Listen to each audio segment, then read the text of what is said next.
Allah ba.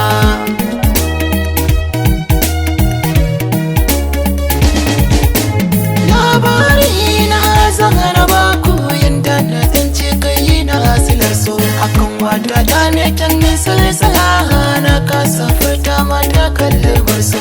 Kullum ni kuma san ta kara yawaita yake yana tana so. Na dau akan jarabta ga wanda ya kaddara shi ne Allah.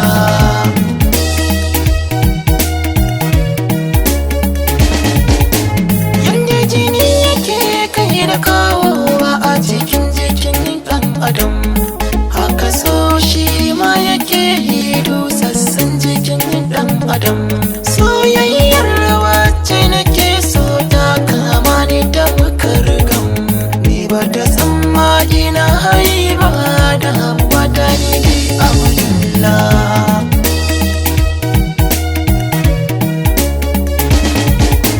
Rannan ne ina cikin ɗaki na da misalin ƙarfe tara, ina caɗin sai na yau sacin ɗin wani suna an sabe sira.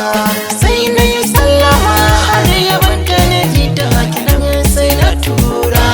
Zambar su yanzu ku ji ni ku saurare su ibadullah.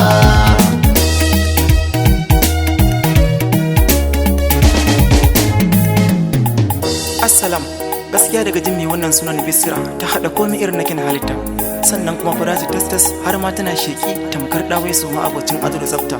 Ga cikar kyawun sura da Allah ya lanka ya mata, madalla da ubangiji wanda ya fi kowa iya halitta.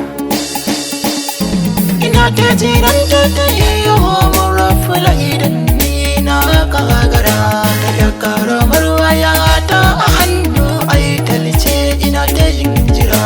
Sai juyi na ke a falo na sannan sai ta ankara, sai ta biyo ta rubutu ta ji daɗi da wa assalam.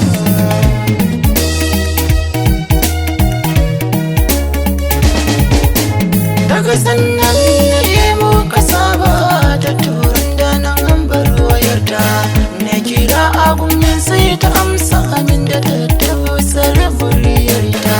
Jin hakan ke da wuya guna na ruɗe da sautinta, wanda ba zan jiran nau'in muryar nan ba kyautar Allah.